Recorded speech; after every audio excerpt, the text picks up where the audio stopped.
مساء الورد عليكم. زي ما احنا شايفين كده، احنا قصاد كميات ميه مندفعه جدا وكبيره من اكبر واضخم زوافه انا شفتها، زوافه او ساقيه.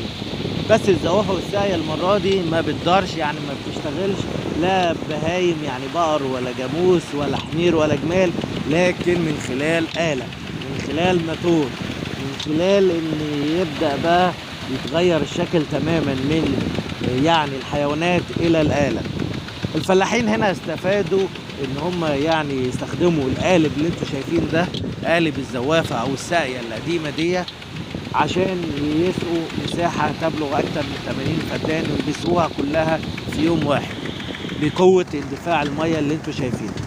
بيرجع بقى تاريخ السواقي أو الزوافات ده يعني العهد المصري القديم، سواء لما بدأ يستخدم الآلات اللي بدأت بالشادوف ثم تطورت لرفع المياه من المنخفضات إلى مكان أعلى. فكرة الزوافة إنك ترفع المية من منخفض إلى مكان أعلى عشان تسقي أكبر مساحة من الأراضي الزراعية.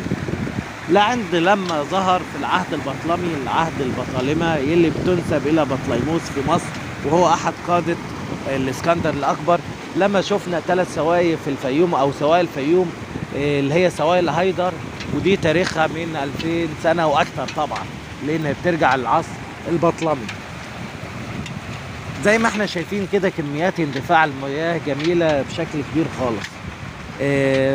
طبعا كلمة زوافة لما نقرأ في المعجم اللغة العربية، فزوافة جاية من يزوف، وهي يعني استرخاء الشخص أو الإنسان.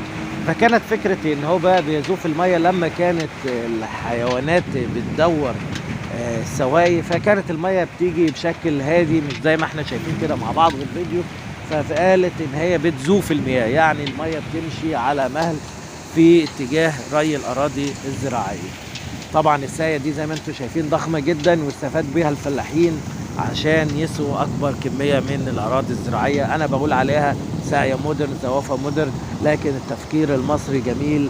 وإن شاء الله ربنا يحفظ مصر دايما وتفضل في خير ونماء ودايما بخير يا رب، وكل سنة وانتم طيبين.